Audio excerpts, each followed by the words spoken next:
Hey, it's DN Leo. I write stories in the Happy Novels collection, and welcome to this week's Happy Hour. So, this one's a little different. We're stepping into the world of music, not the glamour, not the limelight, but the heart and soul of music, the kind that lives inside you. Journey Adams was a music producer, a great one. Then she lost her ability to hear music, misunderstood, alone, until she meets Pitch, a 131-pound Newfoundland who can't keep the truth to himself, even when the truth hurts, especially when the truth hurts. If you find joy in small towns, big hearts, and a dog with perfect ears and zero manners, this story is a perfect pitch for you. You're about to listen to Off Pitch. I enjoyed writing this one. I hope you enjoy listening to it. You can find more Happy Hour stories and the full collection at happynovels.com. Now, Off Pitch, read for you by Jessica Lee. Chapter 1. The bus dropped Journey Adams at the corner of Main and Vine with a hiss of hydraulic brakes and a smell like burned rubber and regret. She adjusted the strap of her duffel bag and took in Hartley Falls. Population: small enough to care, big enough to have a proper string quartet. The kind of town where someone had hand-painted a mural of a violin on the side of the hardware store, and where the cafe across the street was called the Fermata, because of course it was. 3 buskers played on the corner. A cellist had set up shop outside the post office with a tip jar shaped like a treble clef. A teenager walked past humming something that sounded suspiciously like Dvorak's New World Symphony, which was either charming or deeply unsettling. Journey hadn't decided yet. She'd picked Hartley Falls from a list of 12 towns, and she'd picked it for one reason. Nobody here would know her name. 6 weeks ago, she'd been Journey Adams, executive producer of the Lunar Tide Music Festival. 3 headline artists, 40,000 tickets sold. A production schedule so tight it could have been performed by a Swiss watch. Then someone had drugged her artists. All 3. Vanished from the green room 40 minutes before doors opened. 40,000 refunds. 6 sponsors pulled. Her name on every industry blacklist before the sun came up. She'd replayed that night 1,000 times. Checked every credential, every access pass, every catering log. Nothing. No gap in her security. No missed step. But the pack that owned the production company didn't care about her forensic analysis. They cared about the bottom line, and the bottom line had her name at the top. Negligent. That was the word her own alpha had used. Not careless, not unlucky, negligent, like she'd left the door open on purpose. Journey could accept a lot of criticism. She had a face that invited feedback and a career that had earned it. She was impatient. She micromanaged. She once made a lighting designer cry over gel temperatures. Fine. All true. But negligent? That one she couldn't swallow. The smell of fresh coffee drifted from the Fermata. She ignored it. Coffee was a reward, and she hadn't earned one yet. The Hartley Falls Conservatory sat at the end of Vine Street. A converted church with stained glass windows and a sign out front that read, "Music changes everything," in a font that was trying very hard. The paint on the front door was peeling. One of the window boxes held dead petunias. A flyer taped to the glass advertised a spring showcase that was apparently still looking for a stage manager, a lighting tech, and someone who understands microphones. Please. Journey ran her thumb along the flyer's edge. She could see the bones of something good here. The acoustics of that old church would be gorgeous. The community clearly cared. They just didn't have anyone who knew how to turn caring into tickets. She knew how to turn caring into tickets. A crash erupted from the side entrance of the building. A fire door banging open hard enough to rattle the hinges. Journey stepped back. A black shape the size of a small horse tumbled down the 3 concrete steps, hit the sidewalk, and skidded to a stop at her feet. It was a dog. The largest dog Journey had ever seen in her life. Jet black, thick-coated, built like someone had crossed a bear with a sofa cushion. It lay on the pavement, blinking up at her with enormous brown eyes that communicated very clearly that the world was both unfair and deeply disappointing. A half-eaten bread roll sailed through the open door and bounced off the dog's head. "And stay out!" a voice shrieked from inside. The dog sighed. It was the most human sigh Journey had ever heard from a non-human creature. It contained multitudes. 3 kids, 12, maybe 13, spilled out of the fire door. The tallest one had another bread roll cocked and ready. "That's what you get," the tall kid said, and threw. The roll hit the dog square between the eyes. He didn't flinch. He just closed his eyes with the quiet dignity of someone who'd been hit with bread before and had made peace with it. "Hey!" Journey dropped her duffel bag and stepped between the dog and the kids. "What do you think you're doing?" "He ruined rehearsal," the second kid said, grabbing a handful of gravel from the flower bed. "Put that down," Journey said. Her voice wasn't loud. It didn't need to be. She'd managed rock stars with cocaine habits and lighting designers with god complexes. 3 middle schoolers with bread products were not going to be a problem. Right now. The kid hesitated. The gravel stayed in his fist. I said, "Put it down." Journey held his gaze. She didn't blink. The gravel dropped. "He told Madison she was flat," the tall kid said, crossing his arms, in front of everyone. "Madison was flat," a deep, mournful voice said from behind Journey. She turned around. The dog was sitting up now, all 130 pounds of him, his massive head level with her elbow. He looked at her with those enormous brown eyes. "A quarter tone flat on the B above middle C, to be precise," he said. "Consistently, for the entire second verse, I was doing her a favor." Journey stared at him. The dog stared back. "You're a talking dog," Journey said. "And you're standing in a puddle," the dog said. "We all have our challenges." Journey looked down. She was, in fact, standing in a puddle. She stepped out of it. "Madison's dad is on the board," the tall kid said, his jaw tight. "So maybe your dog should learn to keep his mouth shut." "He's not my dog," Journey said. "I'm nobody's dog," the dog confirmed, with a weight of sadness that suggested this was not entirely by choice. "My name is Pitch." "Of course it is," Journey said. "Do you know who Madison's father is?" the tall kid pressed. "He funds half this conservatory." Journey looked at the kid. Then she looked at the bread roll on the ground. Then she looked at the 130-pound dog who'd been ejected from a building for telling the truth about a B-flat. "I don't care if Madison's father funds the entire Western Hemisphere," Journey said. "You don't throw things at a dog. You don't throw things at anything. Go back inside. You can't tell us what to— Inside." Journey pointed at the fire door. "Now. And if I find out you've thrown one more thing at this dog or any other living creature, I will speak to your parents, your teachers, and whoever else will listen. Go." The kids went. The tall one shot a look over his shoulder that promised future problems. But he went. Journey turned back to Pitch. He sat perfectly still on the sidewalk. His enormous black tail curled around his front paws, watching her with an expression she couldn't quite read. "Thank you," he said. "That was unnecessary, but appreciated." "It was completely necessary," Journey said. "They were throwing bread at your head. The bread was stale.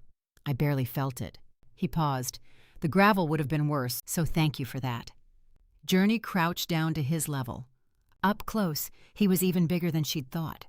His coat was thick and slightly matted around the ears. His eyes were deep amber, almost golden, and far too intelligent for comfort. "Madison was really flat?" she asked. "A quarter tone, consistently," Pitch said.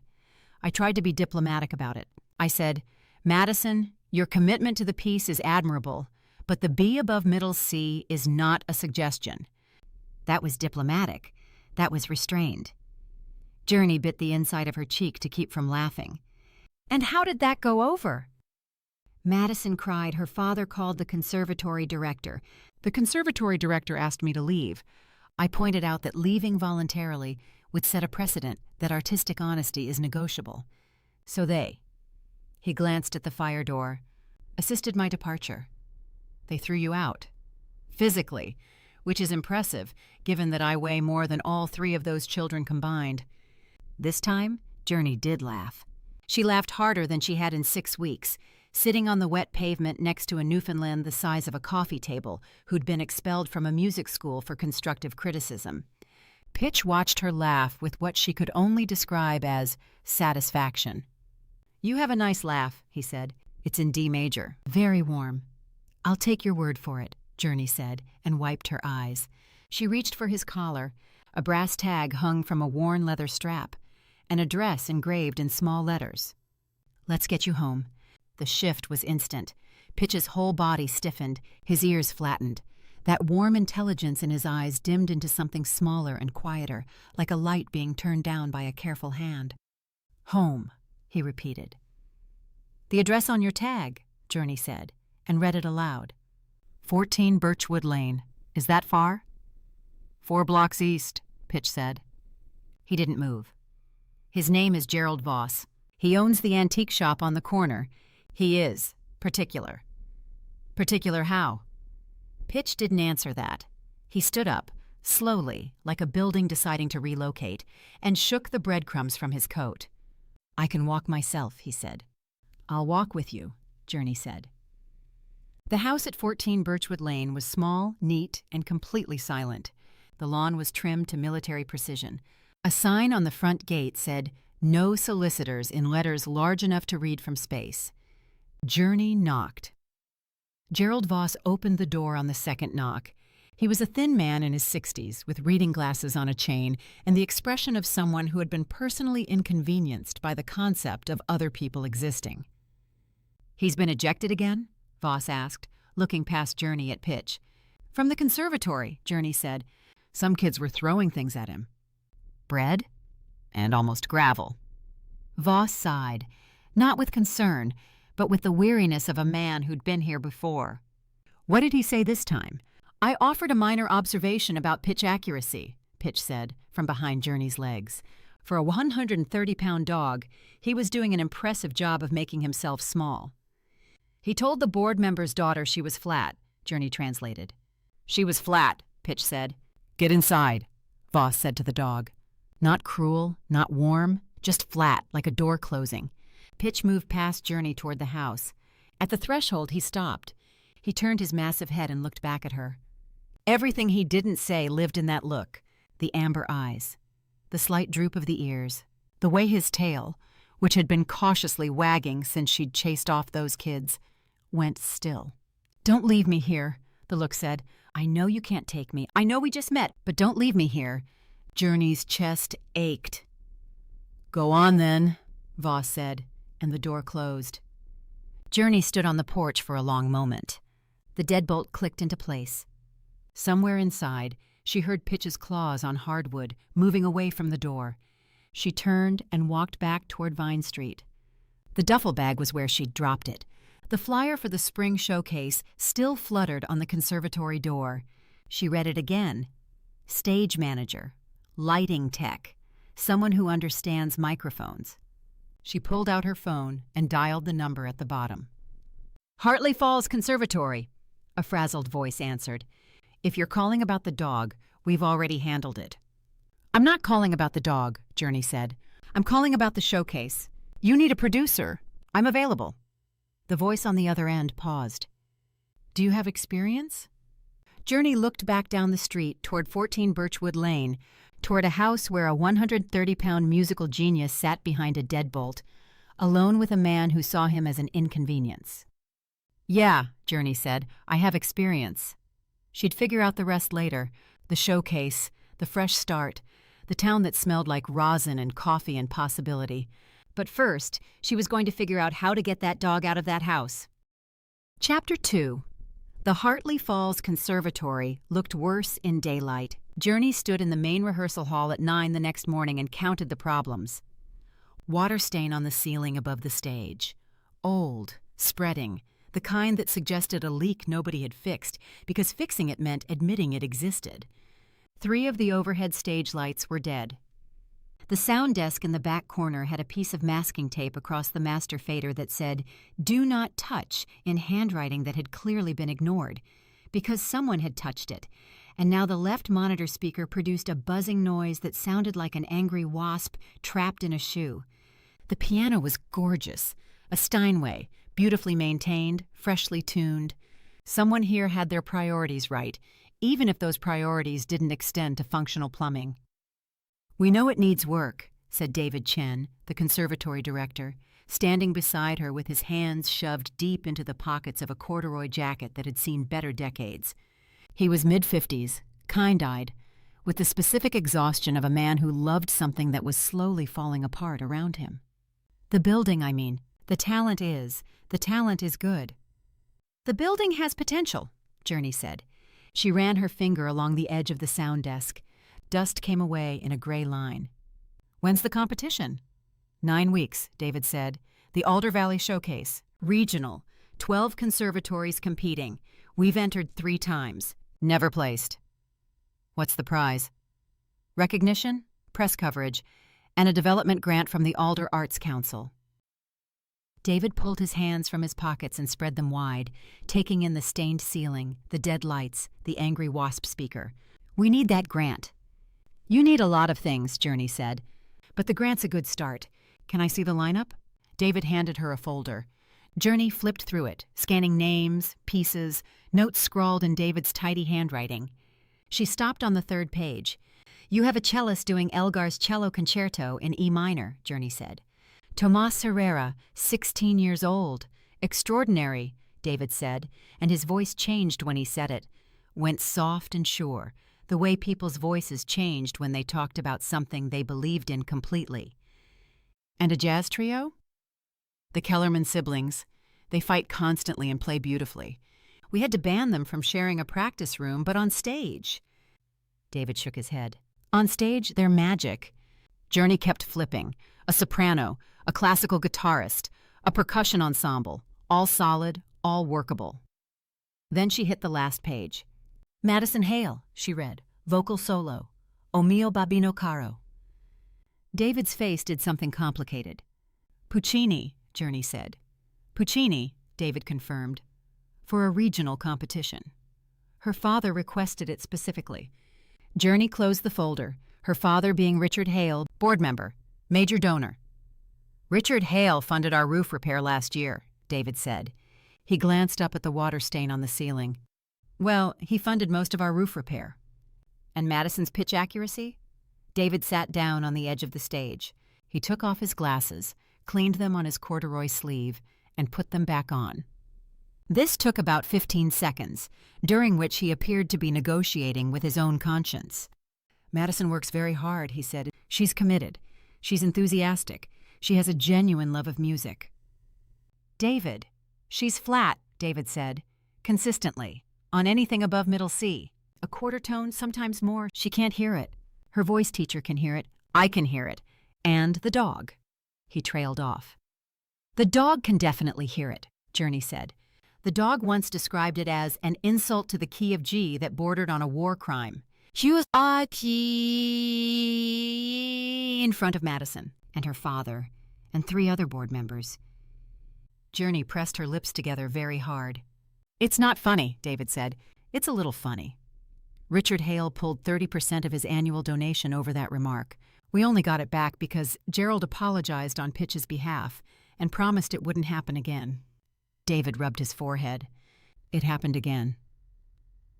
Journey sat down next to him. The stage creaked under their combined weight. Through the rehearsal hall doors, she could hear someone practicing scales on a flute. Clean, precise, ascending in neat intervals. "If you're serious about this competition," Journey said, "and I mean actually serious, not we'll enter and hope for the best, serious, then you have a choice. Either Madison trains hard enough to fix the pitch problem in 9 weeks, or you make a difficult decision about the lineup. I can't cut Richard Hale's daughter from the showcase. Then train her, really train her." "Well, we've lost the vocal teacher," David said. He pulled his glasses off again and held them in both hands, turning them over like a worry stone. Like Pitch, she could hear what's off, what's trainable and what's not. But unlike Pitch, whatever she said about Madison's performance was a professional opinion. Richard Hale didn't want a professional opinion, so she left. And we've got no time to hire a replacement. "If we have to work with what we have," Journey said, "then you'll need a good ear. If you're thinking of Pitch, drop that idea. It won't work. I'll coach him on communication." David let out a long breath. He looked at the dead stage lights, the buzzing speaker, the water stain that was probably getting bigger while they sat there. "I don't mind Pitch," David said. "I never did. He's got the best ear I've ever encountered, human or animal. Gerald used to bring him to performances before Eleanor passed. Eleanor was Gerald's wife, she." David paused, choosing his words. "Eleanor was Pitch's person. She trained him, brought him everywhere, treated him like a colleague. Since she died, both of them have been lost. Gerald stopped attending performances. Pitch keeps escaping to come back here like he's looking for her. The flute scales continued through the door, clean, ascending, reaching for something. "Can you get Pitch access to rehearsals?" Journey asked. If Gerald agrees, yes, but Gerald won't agree.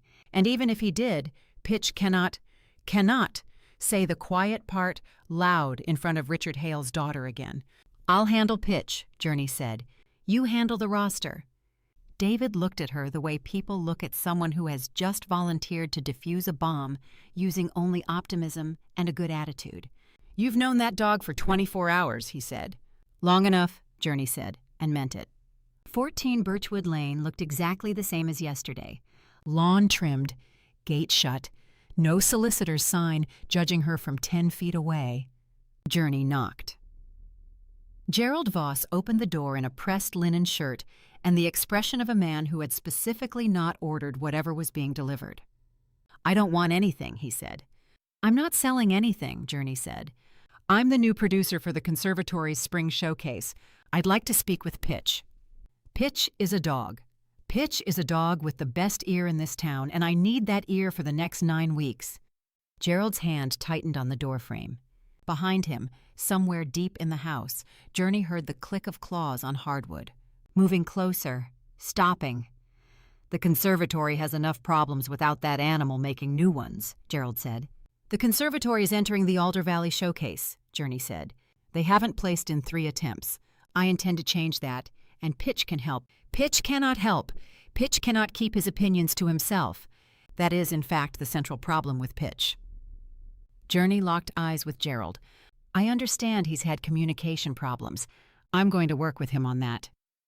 Gerald looked at her the way he might look at someone who'd just announced plans to teach a hurricane some manners. "No," he said. "Good afternoon." The door closed. Journey stood on the porch. She counted to 5. Then she walked around the side of the house to the back garden. The fence was 6 feet tall, solid wood, built for privacy.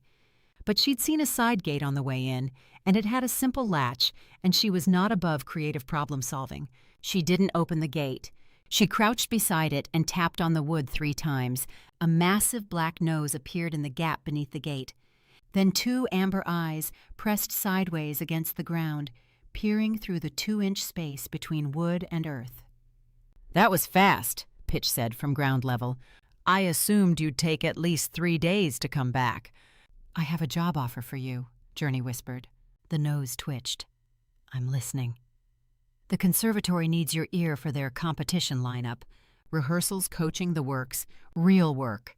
Not sneaking in and getting thrown out." A long pause. The amber eyes blinked once, slowly. "They want me back?" Pitch asked. And his voice, that deep, careful, precise voice, cracked on the word, back in a way that made Journey's chest tighten. "They want you back," she said. "But there's a condition. I have to be nice to Madison. You have to be diplomatic with everyone. No war crime comparisons, no public corrections. If someone's flat, you tell me privately, and I handle it."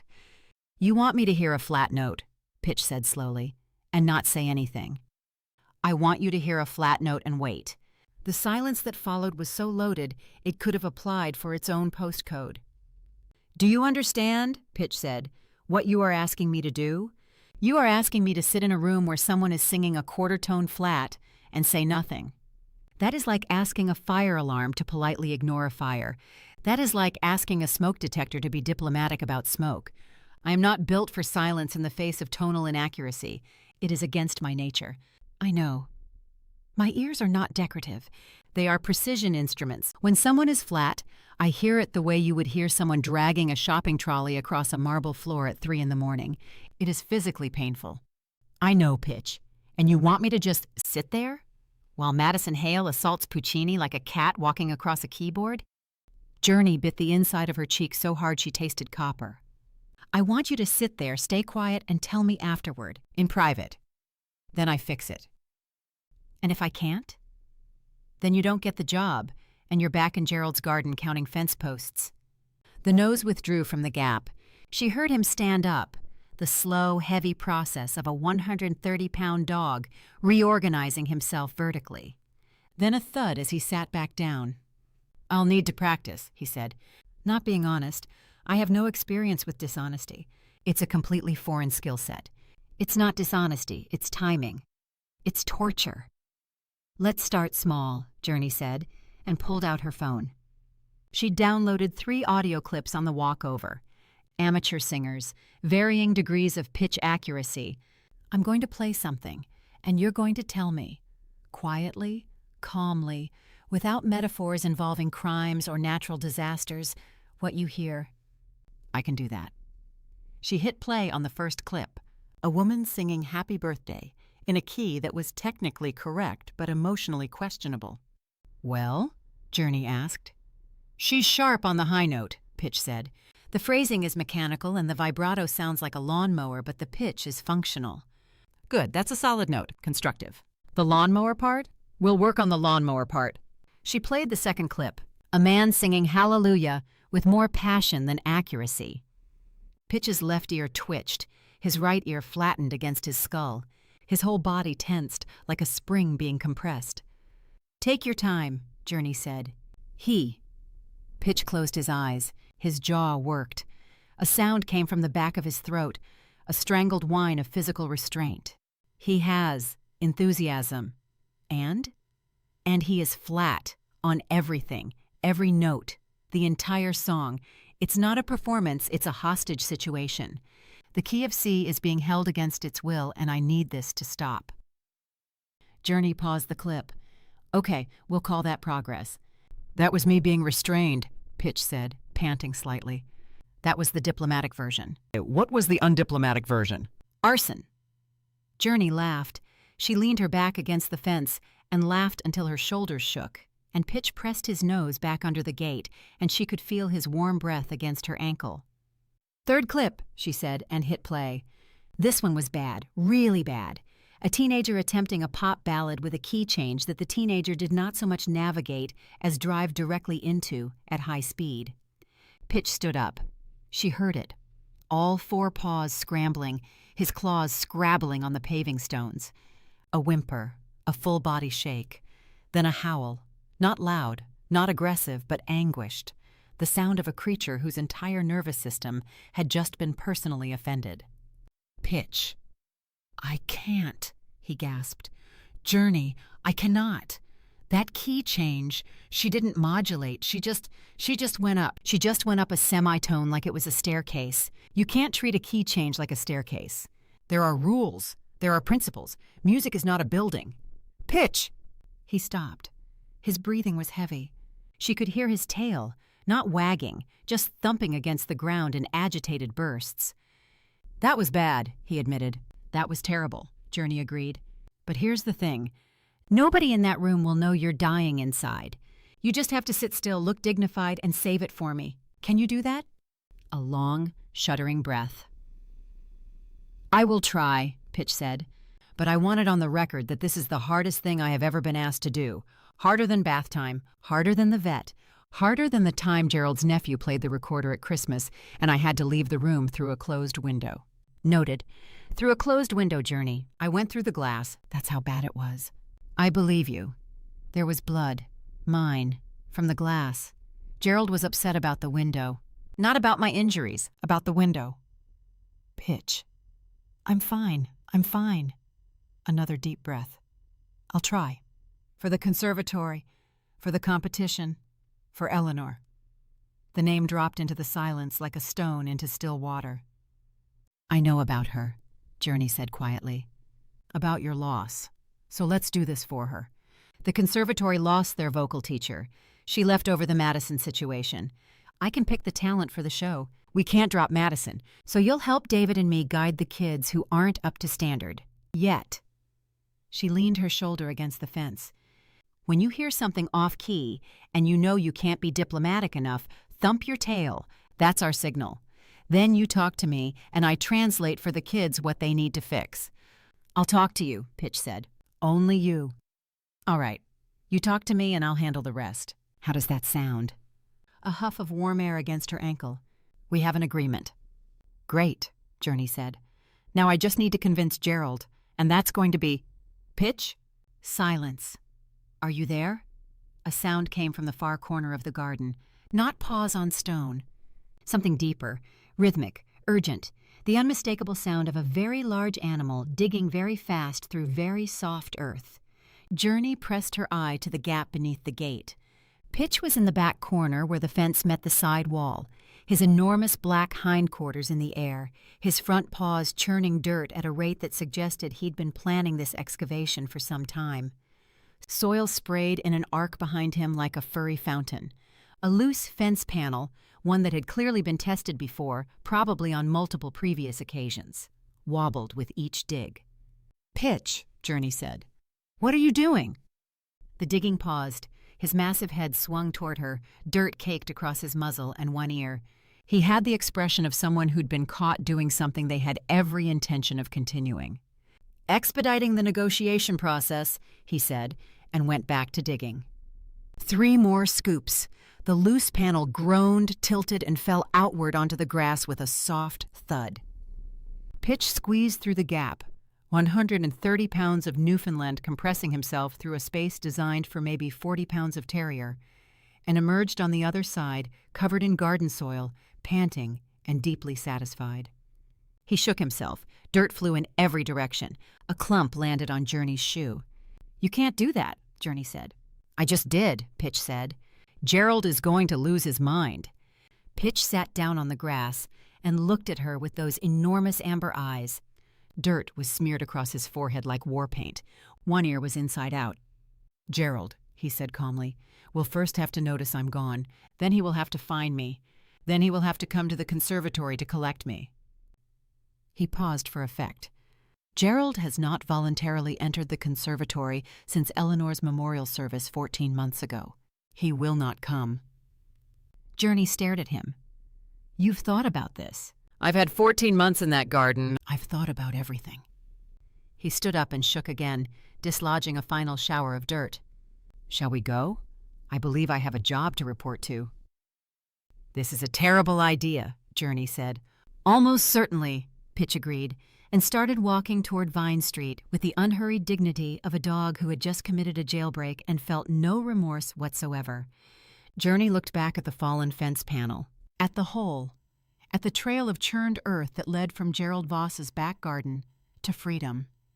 She should put the panel back. She should march Pitch home. She should do the responsible thing and wait for Gerald's permission, which would take days of careful persuasion and probably involve baked goods and a formal proposal. Pitch was already half a block ahead, his massive black shape moving down the sidewalk with purpose, his dirt-caked tail swinging like a metronome set to allegro. Journey grabbed her bag and ran after him. "For the record," she called, catching up, "if Gerald calls the police, I'm telling them you acted alone." "Noted," Pitch said, without breaking stride. "For the record, if Madison sings Puccini at me without warning, I am not responsible for what happens to my composure. That's fair? Also, I'm going to need my special treat. Peanut butter. Unsalted, organic, no added sugar. Spread on a dental chew, not a biscuit. Biscuits are for amateurs. And I want it served at room temperature, not straight from the fridge. Cold peanut butter is a textural crime, and I will not negotiate on this. After we survive the first rehearsal. Deal." They turned the corner onto Vine Street. The conservatory rose ahead of them, peeling paint, dead petunias, the flyer still fluttering on the door. From inside, the faint sound of the Kellerman siblings arguing about tempo drifted through an open window. Pitch stopped at the front steps, his ears lifted, his nose twitched. Something shifted behind those amber eyes. Something older and deeper than comedy. Something that looked like a dog remembering the sound of a building where he'd once been wanted. "Eleanor used to bring me through the front door," he said quietly. Journey walked up the steps and held the door open. "Front door it is," she said. Pitch climbed the steps, slowly, carefully, 130 pounds of dirt-covered Newfoundland, ascending into a conservatory that hadn't seen him in 14 months, and walked through the front door with his head high and his tail level and his ears forward. From somewhere inside, David Chen's voice carried down the hall. "Is that... oh no, is that the dog?" "It's the dog," Journey confirmed. "Does Gerald know?" Journey looked at Pitch. Pitch looked at Journey. "Gerald," Pitch said, with the careful poise of a dog applying his brand-new diplomacy training for the very first time, "has not yet been presented with the full scope of my revised career trajectory." David appeared at the end of the hall. He looked at Pitch. He looked at the dirt. He looked at Journey. "So that's a no," David said. "That's a diplomatically deferred yes," Pitch corrected. "I'm practicing. How is that?" "Terrible," Journey said. "But diplomatic?" "Incredibly diplomatic." "Excellent." Pitch shook himself, sending a fresh spray of garden soil across the conservatory's entrance hall floor. "Now, where's the rehearsal schedule? I have opinions." Chapter 3. The first rehearsal lasted 11 minutes. Pitch made it through Tomas on cello. He more than made it. He was transformed. The moment the first note of Elgar's concerto filled the rehearsal hall, Pitch lowered himself to the floor, rested his enormous head on his front paws, and closed his eyes. His tail moved in slow, sweeping arcs across the dusty floorboards. His breathing deepened. Every line of his massive body softened into something that looked, to Journey, like a creature remembering what peace felt like. "He's good," Pitch murmured, so quietly only Journey heard. "He's very good." The Kellerman siblings were next. Jazz trio. They argued through the entire setup. "That's my mic stand, Ellie." "It has my name on it, Marcus." And then they played, and the arguing stopped mattering because the music was alive, liquid, electric. Pitch's ears rotated like satellite dishes. His head lifted. His tail picked up tempo. "The drummer rushes the bridge by a 16th note," Pitch whispered to Journey. "But he does it on purpose. It's his style. It works." Journey made a note. The system was working. Tail calm, notes private, diplomacy holding. Then Madison Hale walked on stage. She was 15, blonde, and carried herself with the rigid posture of a girl who'd been told she was exceptional by people who were paid to say so. She positioned herself at center stage, nodded to the accompanist, and opened her mouth. The first note of "O mio babino caro" left Madison's throat and hit the rehearsal hall like a bird flying into a window. Pitch's tail thumped. Once Journey put her hand on his back, Madison reached for the second phrase. The B above middle C arrived a quarter tone flat, exactly as advertised, and hung in the air like a wrong answer at a spelling bee. Pitch's tail thumped again, twice, 3 times. His ears went flat. A tremor ran through his shoulders. "Hold," Journey whispered. Madison pushed into the ascending passage. Each note climbed further from the key like a hiker wandering off trail with no map and absolute confidence. The accompanist's left eye twitched. David Chen, sitting in the third row, removed his glasses and began cleaning them with the desperate focus of a man who wanted to be anywhere else. Pitch's tail was now thumping in a continuous rhythm, not a signal anymore, just a full-body stress response. His claws scraped the floor. His breathing went shallow and fast. A high-pitched whine built in the back of his throat, thin as a wire, vibrating with the effort of containment. Journey pressed both hands against his back. She could feel him shaking, every muscle locked and trembling. Madison hit the climax. The high note, the one that was supposed to soar. It didn't soar. It staggered. It listed sideways like a ship taking on water.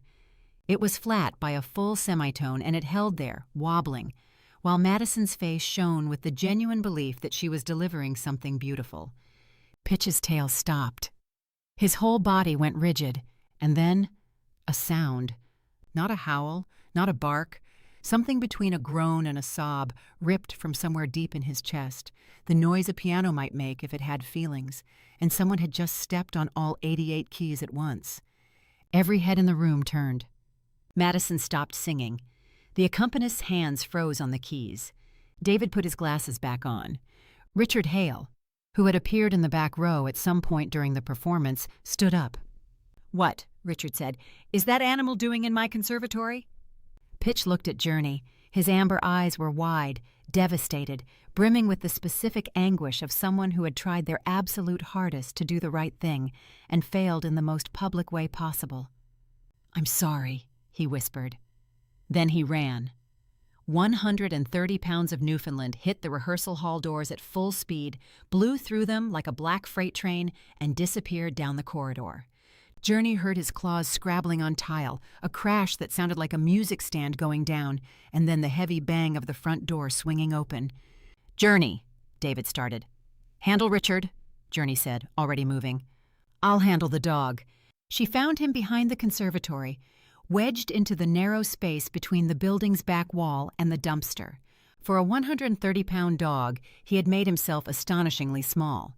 His nose was pressed against the brick. His tail was curled tight against his body. He wasn't shaking anymore. He was completely still, which was worse.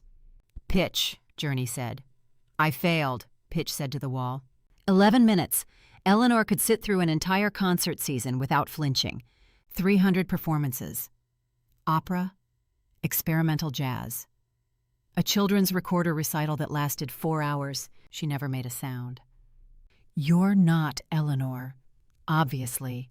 Eleanor was graceful and disciplined, and she could hold her composure through anything. "I am a 130-pound disaster who just ruined a 15-year-old girl's rehearsal and probably got you fired on your second day." Journey sat down on the ground next to the dumpster. It smelled like old coffee grounds and broken dreams. She didn't care. "You lasted 11 minutes, she said. "Yesterday you lasted 0. That's progress. That's humiliation. It's a starting point." Pitch pulled his nose away from the wall just enough to look at her with one amber eye. Dirt from the alley clung to his muzzle. "You know what Eleanor would say right now?" Journey asked. The eye blinked. He didn't answer.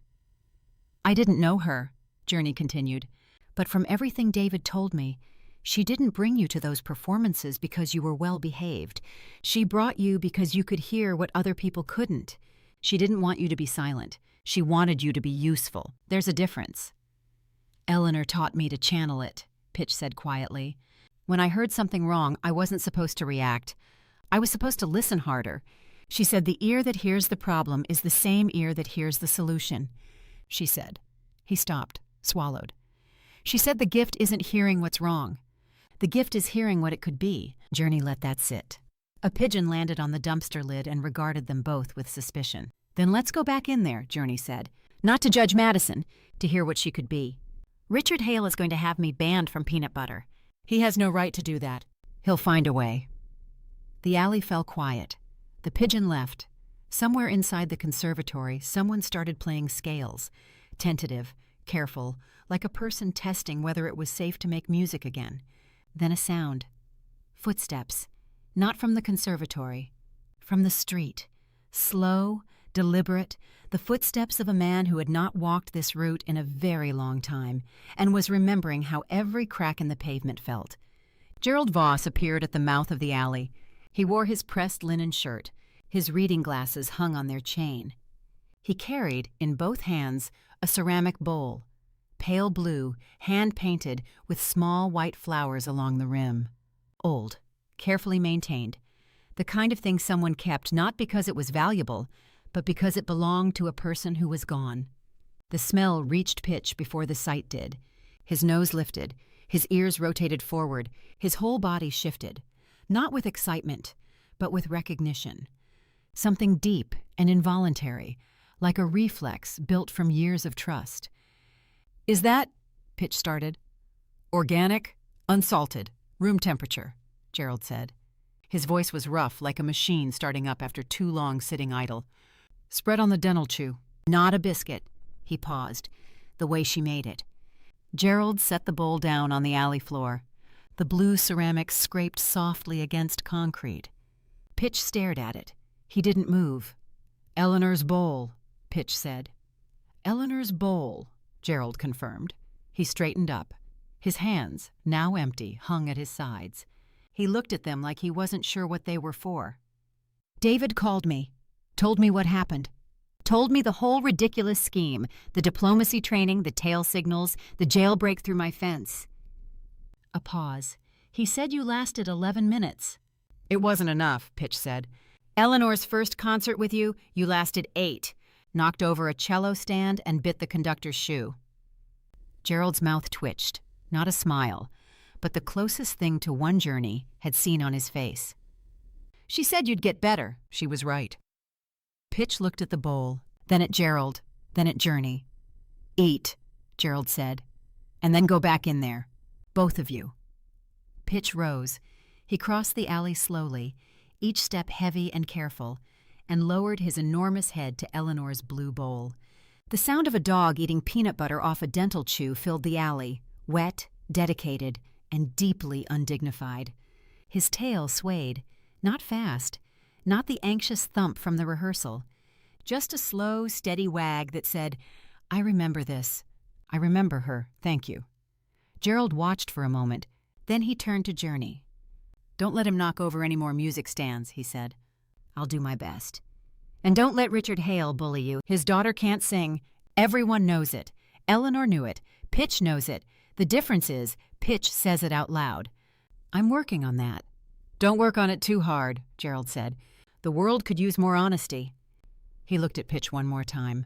A long look, the kind that held 14 months of silence and a garden with a hole in the fence. "She would have liked you, Journey. Eleanor would have liked you very much." He walked away. His footsteps faded down the alley, around the corner, back toward Birchwood Lane. Pitch finished the peanut butter. He licked the bowl clean. Then he licked it again, just to be thorough. "Ready?" Journey asked. "No," Pitch said.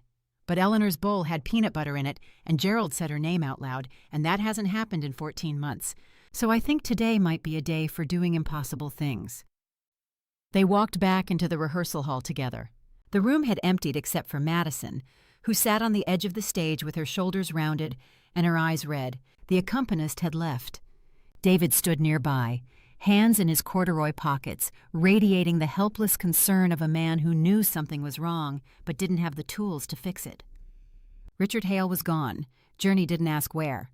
Pitch walked directly to Madison, not to the back of the room, not to Journey's side, straight to the girl who'd been singing flat, who'd been crying, who'd just watched a dog have a public breakdown over her voice. Madison flinched. Pitch sat down in front of her. He was so large that even sitting, his eyes were almost level with hers. "I owe you an apology," Pitch said. Madison wiped her nose with the back of her hand. "For what? You were right. I'm terrible." "You're not terrible. You're flat.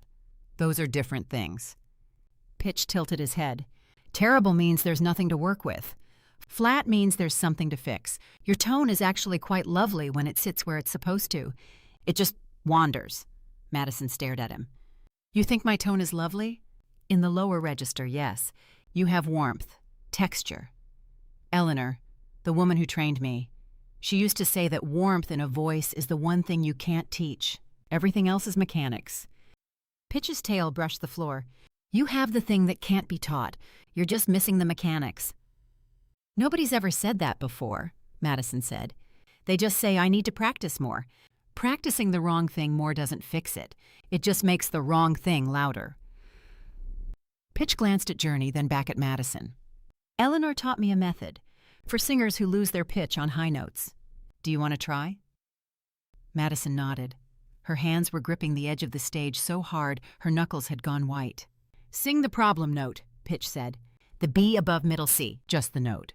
Don't think about the song." Madison opened her mouth. The B came out. Flat, a quarter tone south of where it needed to be. "You're reaching up for it," Pitch said. "Like it's on a shelf you can't quite get to. That's why it falls short. Eleanor's trick, don't reach up.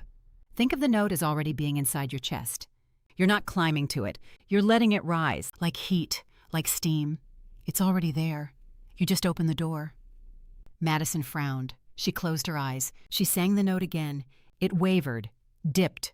Then, like a compass needle finding north, it settled. Clean, true, right on pitch. David took his glasses off. Journey put her hand over her mouth. "There," Pitch said. His tail swept the floor in one long, slow arc. "That's where you live. Remember how that feels. That's your B." Madison sang it again, held it. Her eyes flew open. "I can hear it," she whispered. "I can hear the difference." "Of course you can," Pitch said. "You always could. You just needed someone to show you where to listen." Madison sang the passage, the ascending phrase that had crashed and burned 11 minutes ago. This time, note by note, each one found its center. Not perfect. still wobbly on the high G, still uncertain on the transition, but correct. Structurally sound, a voice that knew where it was going even if it wasn't quite sure how to get there elegantly. "That's a B," Pitch said, and his tail wagged properly for the first time since he'd walked through the front door. "That is a genuine, honest, properly seated B above middle C, and I want everyone in this room to appreciate what just happened." David put his glasses back on. His eyes were bright. 9 weeks, Journey said to him. "She'll be ready." 7, Pitch corrected. "At this rate, 7. I'll need daily sessions and more peanut butter."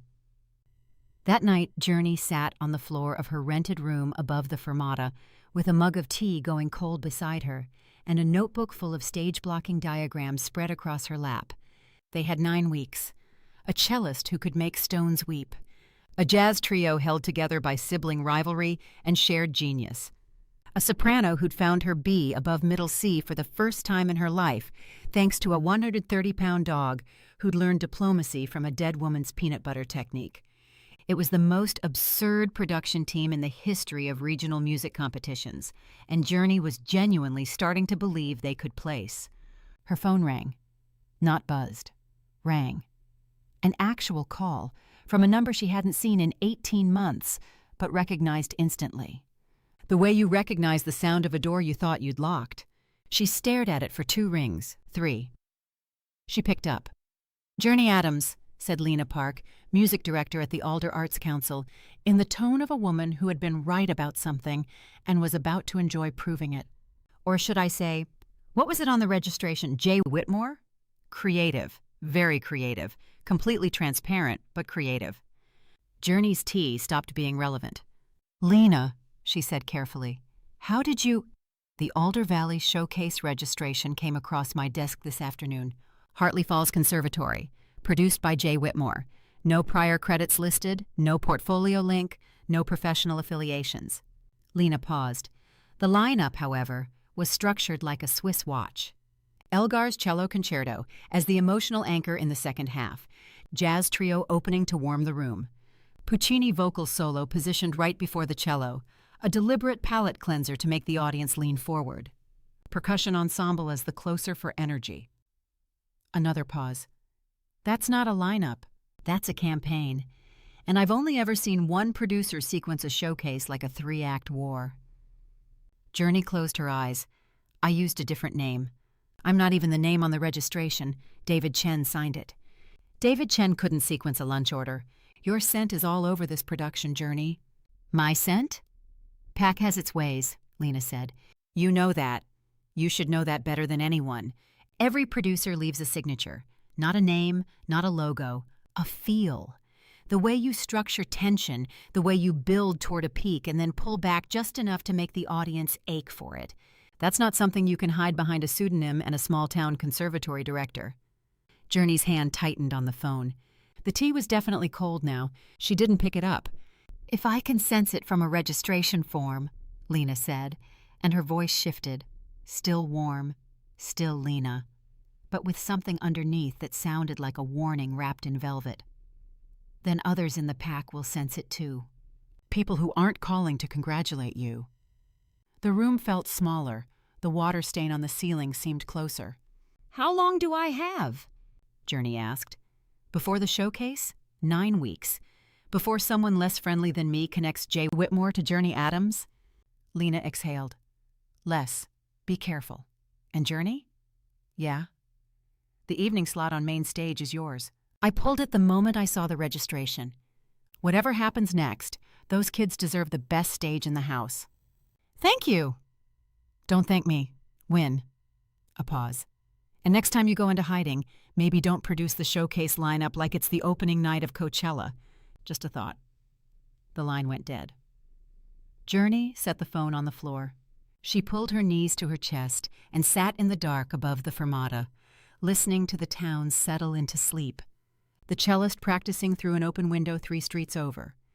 The cafe owner locking up downstairs, the distant sound of a dog, not barking, but howling. Low and long and perfect, every note exactly where it should be. Pitch singing to the moon, or maybe singing to Eleanor.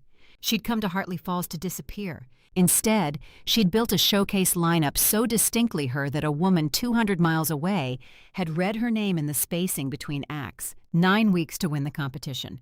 Less than that before someone who wasn't Lena Park came looking. Journey listened to Pitch's howl climb into the night sky. Precise, beautiful, fearless. She picked up her notebook and started planning, just in case she had to run again before the show. Chapter 4. The evening slot belonged to them. Journey stood in the wings of the Alder Valley Performance Center and watched the Kellerman siblings take the stage. Real lights, not dead bulbs and masking tape, but programmable LEDs that painted the stage in warm amber, a sound system that didn't buzz, an audience of 400 people who'd paid to be here, leaning forward in their seats, ready to be moved. Marcus counted in. Ellie lifted her saxophone. The youngest Kellerman, Jake, 14, all elbows and quiet genius, touched the piano keys like they were made of something precious. They played a Journey felt it in her chest. The way live music hit different when the room was right, when the sound was clean, when 3 kids from a small town with a leaking roof played like they'd been born inside the same song. Pitch sat beside her in the wings, perfectly still. His tail moved in slow arcs. His eyes were closed, not asleep, listening. The way Eleanor had taught him to listen, not for what was wrong, but for what was possible. "They're ready," Pitch murmured. "They're ready," Journey agreed. She scanned the audience, then the exits, then the corridor behind her. She'd been doing it all day. The inventory of doors and sight lines, the mental map of every way out. Old habit, bad habit. The kind of habit that forms when you've spent 6 weeks expecting someone to walk through a door and end everything. Nobody had come. The registration was under David's name. Lena had kept her word. Jay Whitmore was invisible. Maybe, Journey thought, maybe this time. The Kellermans finished to applause that rattled the overhead rigging. Madison was next. Journey watched from the wings as the 15-year-old walked on stage in a blue dress her mother had altered 3 times, positioned herself at the microphone, and nodded to the accompanist. Pitch's ears went forward. His tail stopped moving, his whole body oriented toward the stage like a satellite dish locking onto a signal.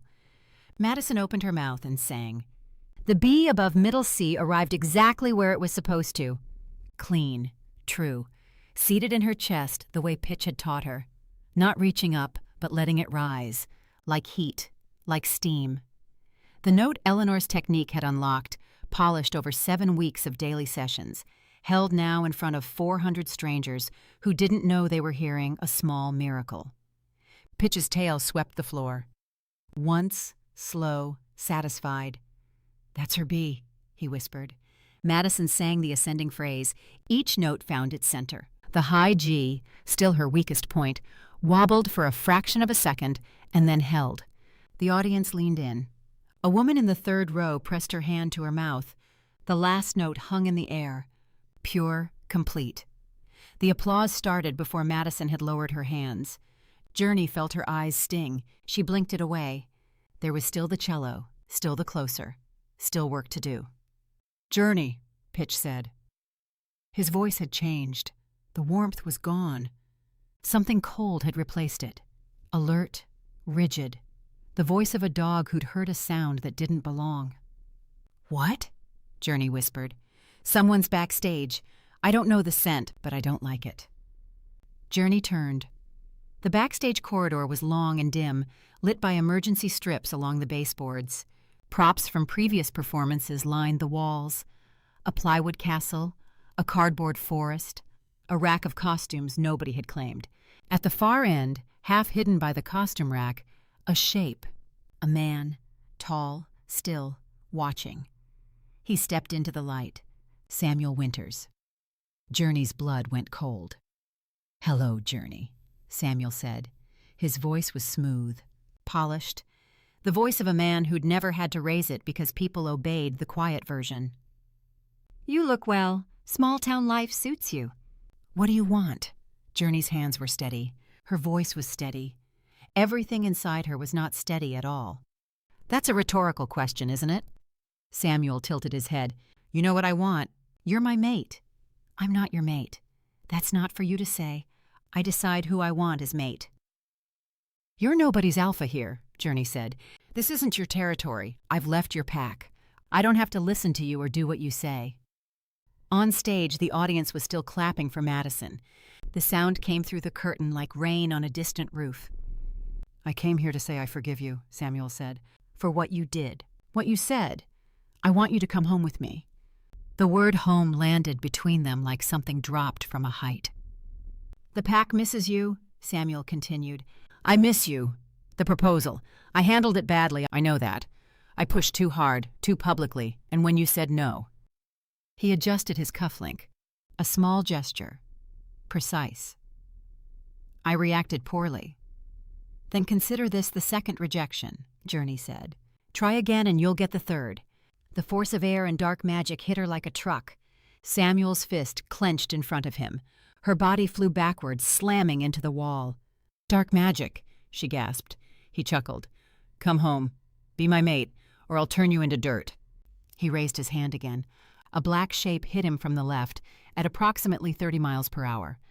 130 pounds of Newfoundland slammed into Samuel's hip with the force of a small vehicle, spinning him sideways into the costume rack.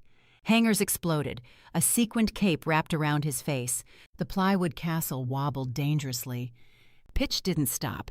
He grabbed the back of Samuel's tailored charcoal suit jacket in his jaws and pulled. The fabric ripped. Samuel staggered backward.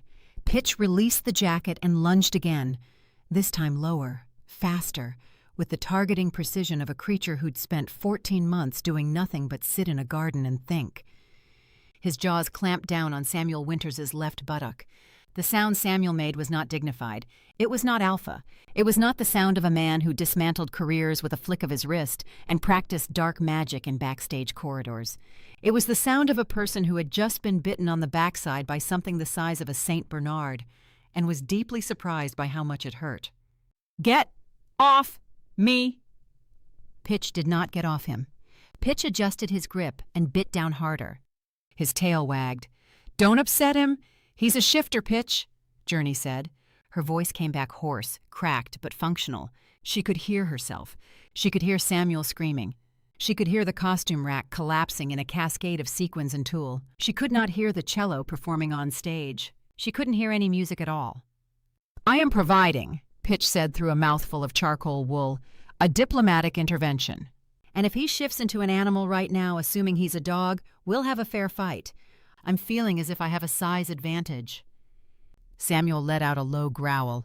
His bones creaked, and the sound of his body beginning to shift filled the corridor. Cartilage popping, joints grinding, the ugly mechanics of a wolf about to emerge. Pitch probably had never seen a wolf shifter before, had no idea what those sounds meant, or how fast the thing underneath that charcoal suit could kill him. Even his size couldn't save him from an alpha wolf, let alone an alpha wolf who used dark magic. Call everyone, Pitch, Journey said. Use your howl. Tell them to open the backstage curtains and see how Alpha Winters explains to 400 audience members what he was doing back here, beating up their producer. Pitch released the buttock. He raced to Journey's side. His nose pressed against her temple, and his whole body stiffened. You're bleeding, he said. Oh, you are. Bleeding at the ear, Journey. His head swung toward Samuel. His chest expanded. 130 pounds of Newfoundland drew the deepest breath of his life. I'm howling for the police right now. You, Alpha you, stay right there. Samuel's shifting stopped. The bones settled. The growl died in his throat. He looked at Journey, then at the curtain, the thin barrier between him and 400 witnesses, then at the enormous dog who was approximately 2 seconds from producing a sound that would bring every person in the building running. This isn't over, Samuel said. He turned and vanished through the back door. Journey leaned against the wall. The corridor was quiet. The sequined cape lay on the floor like a deflated ghost. A piece of charcoal wool dangled from the ruined costume rack. She knew he wouldn't have stayed. He didn't know who was in the audience. Practicing dark magic was frowned upon by most packs, condemned in fact by the oldest ones. And in Samuel's pack, his alpha position wasn't secure. That was why he was forcing the mate claim. Not enough power. Mateless. His hold on the pack weakening with every year he failed to bond. He couldn't afford witnesses. He couldn't afford scandal. He could only afford to hurt people in the dark. The backstage door banged open. David Chen appeared first, glasses askew, followed by the Kellerman siblings, followed by Madison Hale, still in her blue dress, still flushed from the standing ovation she didn't know she'd received. "We won," David announced. Not first place, third, but third out of 12 for a conservatory that had never placed. Third, with a leaking roof and dead stage lights and a dog who'd learned diplomacy 7 weeks ago. Third, with a soprano who'd found her bee and a cellist who'd made 400 people hold their breath and a jazz trio that played like they shared a heartbeat. David cried. The Kellermans argued about who'd played better and then hugged each other in the car park. Madison called her father from the stage, holding the bronze trophy, and said, "Dad, I hit the bee, every single one." Pitch sat in the wings through the award ceremony with his tail sweeping the floor and his ears forward and his eyes bright, and when David brought the trophy backstage, Pitch examined it with the air of a food critic inspecting a questionable soufflé. "Bronze," he said. "Bronze," David confirmed. "Next year," Pitch said, "we're getting gold." Everyone laughed, everyone celebrated, everyone looked at Journey and Pitch and said, "You did this, both of you, you made this happen." Nobody knew what Samuel had done. Nobody knew that Journey stood in the middle of the celebration hearing every voice, every laugh, every clink of glasses, and none of the music underneath. The note was on her pillow when she got back to the room above the fermata. Plain paper. Folded once. The handwriting was precise and unhurried, because Samuel Winters had never rushed anything in his life. This was a warning. Next time I take everything, not just the music. Journey read it twice. Then she folded it and put it in her jacket pocket and started packing. The duffel bag was half full when the knock came, not on her door, on the floor, specifically on the floorboard just inside the threshold, where a massive black paw was tapping with the polite insistence of a creature who had no intention of being ignored. "The door was open," Pitch said from the hallway. "Also, I let myself in. Also, Gerald's fence has a new hole. He really should invest in better materials." "Pitch, you're packing." He walked into the room, all 130 pounds of him filling the small space like a furry eclipse, and sat down on her duffel bag. "I need that," Journey said. "You need to explain why you're running at 4 a.m. Journey looked at the window, still dark, the faintest edge of gray on the eastern horizon, but the stars were still out. Pitch was right, 4 a.m, the time people left when they didn't want to be seen leaving. "I can't stay," she said. "Why?" She sat down on the bed. The springs creaked. Pitch's amber eyes tracked her, patient and steady, the way they tracked a note sliding toward its proper pitch. "He did something to me," Journey said. "Samuel, backstage, the magic he used. It wasn't just to scare me." Pitch waited. "I can't hear music anymore." The words left her mouth and hung in the air between them, ugly and true, and Journey watched Pitch's face change, watched the amber eyes go wide, watched his ears flatten, watched something behind his expression break in a way that a talking dog shouldn't be able to show, but somehow did. "What do you mean?" he asked. His voice was very quiet. "I mean, I can hear you. I can hear traffic. I can hear speech and footsteps and doors closing. But music, pitch, melody, harmony, tone, it's gone. It's just," she spread her hands, "noise. It's all just noise." Pitch didn't speak for a long time. His tail was still. His breathing was steady. He sat on her duffel bag and looked at her with those amber eyes and processed what she'd told him, and Journey could see the precise moment when he understood what it meant. She was a music producer who could no longer hear music, and she was leaving. "You can't produce the next showcase," Pitch said. "I can't produce anything. Not anymore." "So you're running." "I'm being practical, Pitch." "You're being afraid." "Pitch, I will go with you." Journey stopped. "What?" "Wherever you're going, whatever you're doing, I'll go with you." Pitch stood up off the duffel bag, slowly, with the careful deliberation of a very large dog making a very large decision.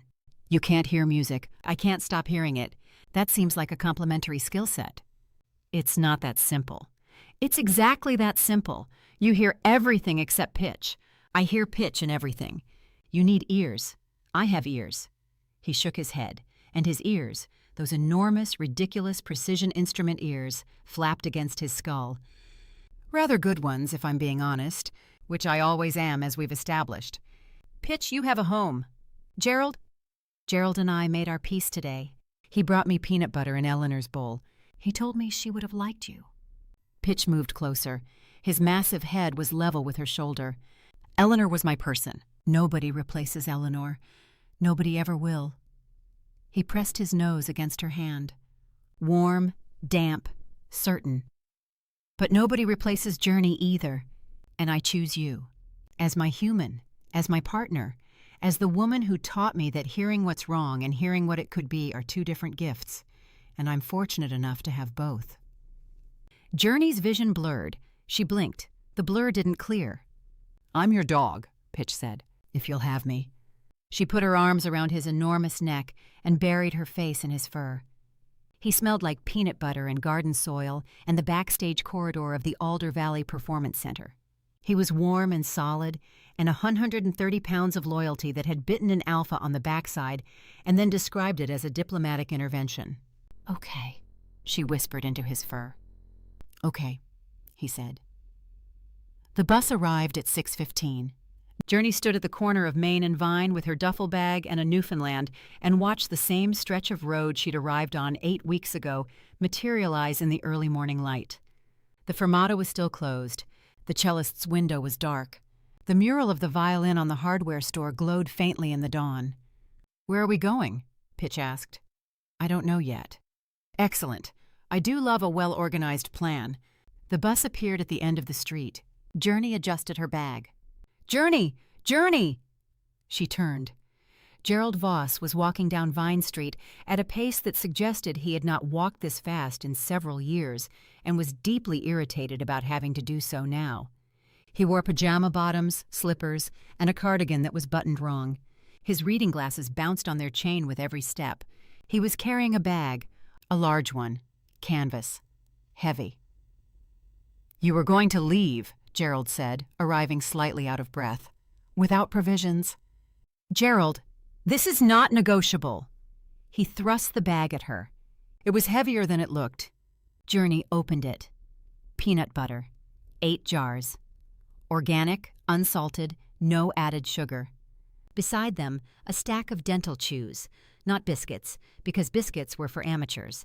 And at the bottom, wrapped carefully in a tea towel, Eleanor's blue ceramic bowl with the white flowers along the rim. "Gerald," Journey said, "I can't take Eleanor's—" "Eleanor would insist," Gerald said. His voice was rough. His eyes were bright. He looked at Pitch. "She would insist, and she would be right." Pitch pressed his head against Gerald's hip. Gerald put his hand on the dog's head and held it there, just for a moment, just long enough for something to pass between them that Journey understood was goodbye and thank you and I'm sorry and be brave all at once. "Don't let him eat it all in one sitting," Gerald said. "He has no self-control." "I have exceptional self-control," Pitch said. "I bit an alpha on the bottom last night and only held on for 12 seconds. I could have held on indefinitely. I showed remarkable restraint." "Get on the bus," Gerald said, and his mouth did the thing that wasn't quite a smile, but was the closest he could manage with his eyes leaking the way they were. The bus doors opened. Journey climbed on. Pitch followed. 130 pounds of Newfoundland navigating the narrow bus aisle with the grace of a cruise ship docking in a bathtub. 3 passengers stared. 1 child pointed. "He's a service dog," Journey said. The bus pulled away from the corner of Main and Vine. Through the window, Journey watched Gerald standing on the sidewalk in his slippers and his wrong-buttoned cardigan, one hand raised, until the bus turned the corner and Hartley Falls disappeared behind them. Journey opened her notebook. A flyer she'd torn from a bulletin board at the Performance Center last night fell out. She'd grabbed it during the celebration, before the note, before the packing, before any of it. Seeking, experienced event producer for private recording studio. Remote island location. Must coordinate artist residencies, live sessions, and promotional showcases. Accommodation provided. A private island, a recording studio, a perfect place to hide and regroup for the next step. Journey smiled. "That's a finding trouble kind of smile," Pitch muttered. "No, I'm finding a solution, Pitch, for both of us." She held up the flyer. Pitch read it. His ears rotated forward, then backward, then flat against his skull. "An island," he said. "An island," Journey confirmed. "Surrounded by water. Surrounded by ocean, specifically." Pitch's ears flattened further. A physical impossibility that he achieved through sheer force of displeasure. His tail went still. A tremor ran through his massive frame. The full-body shudder of a 130-pound dog contemplating the one thing in the world that terrified him more than a bad key change. "I see," he said with immense dignity. "And we're going because I need a job and they need a producer and I can do everything except hear music. How about we find another gig on the mainland? One that's not surrounded by water." He swallowed. "I don't swim." "There's no need for you to swim. We'll get there by boat." He let out a groan that started somewhere around his kidneys and traveled upward through every organ he possessed. "Promise there's no swimming involved?" "I promise," Journey said, although she wasn't entirely sure how she was going to keep that one. And that's Off Pitch. I hope you loved Journey and Pitch as much as I loved writing them. If Pitch made you laugh, if Journey made your heart ache, if you're sitting there wondering what happens next, good, because this is just the beginning of their journey. And if you're wondering, where is the usual chaos? Where is the alpha mate? Where is the romance? Well, here's what I can tell you. It's on an island. How do Journey and Pitch get to a private island? By boat. What is Pitch's biggest fear? Water. You see where this is going? And when they're in trouble, and they will be in trouble, who do they run into? The alpha. The problem? Well, that's where it gets complicated. You can find out in The Forbidden Tune, where Journey doesn't just meet her mate, but where Pitch helps make their bond a reality, after a lot of struggles, of course. Find The Forbidden Tune at happynovels.com or through the link in the description below. And as I mentioned, you can also find many other happy hour stories at happynovels.com for free. Go to happynovels.com. I promise you, Pitch alone is worth it. If you enjoyed this happy hour, do me a favor, hit like, leave a comment, and subscribe so you never miss a story. Tell me in the comments, what did Pitch do that made you lose it? I read every single one. I'm DN Leo. Thank you for listening. Until next time, stay cool and stay in love.